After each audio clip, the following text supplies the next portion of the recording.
রাসূল আকরাম সাল্লাল্লাহু আলাইহি ওয়াসাল্লামের হাদিস, কুলু ওয়াতআমু ওয়াদ্দাখিরু, তোমরা খাও, খাওয়াও, জমাও। একবার তিনি নিষেধ করেছিলেন 3 দিনের বেশি গোশত জমায়ও না। পরবর্তীতে আল্লাহ রাসূল সাল্লাল্লাহু আলাইহি ওয়াসাল্লাম বলেছেন যে না, কোনো সমস্যা নেই, তোমরা খেতে পারো, কারণ সে বছর দুর্ভিক্ষ চলছিল। পরবর্তীতে জমানোর কথা আল্লাহ রাসূল সাল্লাল্লাহু আলাইহি ওয়াসাল্লাম বলেছেন।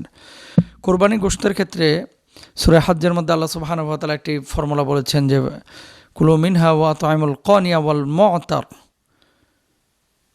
যে নিজেরা খাও, আত্মীয় স্বজনকে খাওয়াও, এবং যারা তোমাদের কাছে চায় এবং যারা চায় না তাদেরকেও শেয়ার করো।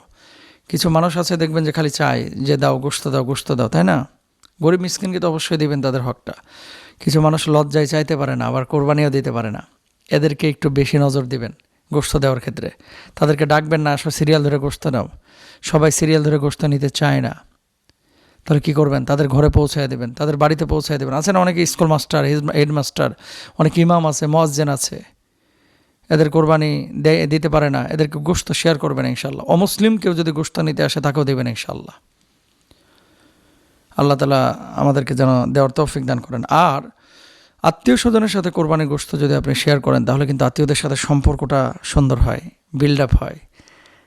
এক বছরে আপনার একবার অন্তত দেখা সাক্ষাৎ তো হয়। একজন সাহাবী বাড়িতে আসলেন, আসার পর বললেন, প্রতিবেশী অমুসলিমকে গোশত শেয়ার করা হয়েছে কিনা? বললেন যে না, শেয়ার করা হয়নি।